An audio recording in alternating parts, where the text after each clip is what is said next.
ritrovati a Veneto in diretta, sono Monia Meneghini, siamo qui per Lavoro in Corso, l'occasione per far incontrare domanda e offerta del mondo del lavoro. E abbiamo con noi ospite Johnny Moletta di Johnny Mole Design. Buongiorno, benvenuto. Buongiorno a tutti, grazie dell'opportunità che mi offrite per parlare appunto della mia azienda e di cosa stiamo cercando. Allora, iniziamo intanto dall'azienda. Quali sono le vostre attività, il vostro core business? Johnny Mole è un'azienda che è nata 26 anni fa, si occupa di design e comunicazione proiettata nel mondo dello sport a 360 gradi.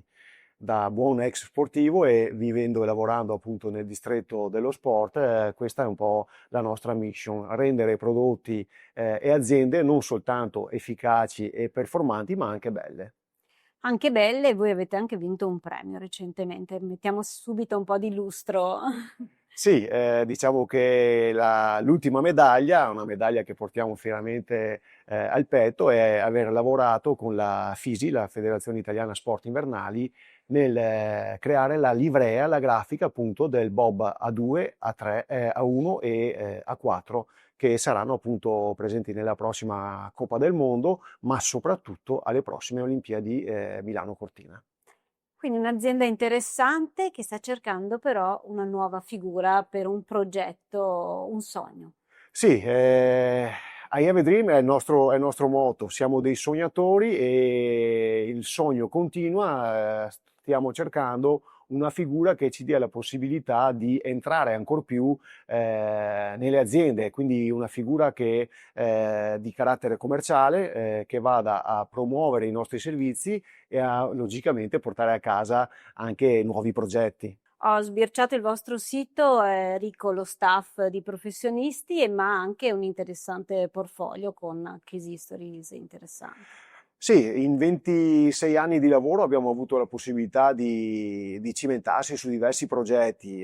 Ricordo un progetto di grafica e di design della maglia rosa. Io da ex ciclista porto nel cuore appunto questo sport e fregiarsi della possibilità di disegnare la maglia rosa, che è il primato, appunto l'eccellenza del Giro d'Italia, che è la corsa più bella e più dura al mondo, e per me è stato un onore. Ricordo che prima di me l'ha disegnata Dolce Gabbana e dopo di me Paul Smith. Io sono nel mezzo tra queste due grosse realtà. Questa è una delle tante, ormai già di 15 anni fa.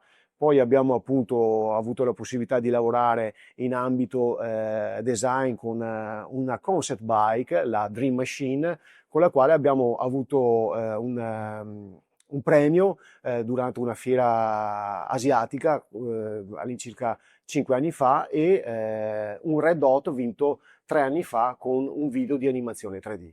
Lascio ricordare a lei il sito. Sì, il sito è johnnymole.com e scrivete a info@johnnymole.com. L'azienda in che territorio opera e quante persone impiega attualmente? Allora, attualmente siamo un organico di 20 persone, non lavoriamo a chilometro zero perché comunque noi lavoriamo nel mondo e la figura che stiamo cercando appunto dovrà operare in un contesto europeo. Stiamo già lavorando appunto in altri continenti con delle figure specifiche, in questo caso cerchiamo una figura che operi nel mercato europeo, logicamente partendo dall'Italia ma in tutta Europa. Si richiede quindi anche una competenza nelle lingue straniere? Assolutamente sì, il minimo sindacale, fra virgolette, deve essere l'inglese, ma ben venga lo spagnolo anche, o il tedesco. Sono quelli gli ambiti Sì, europei dove arrivate? sì.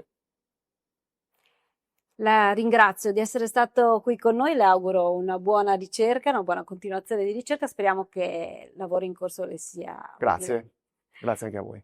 Grazie anche ai telespettatori, l'appuntamento è per la prossima settimana.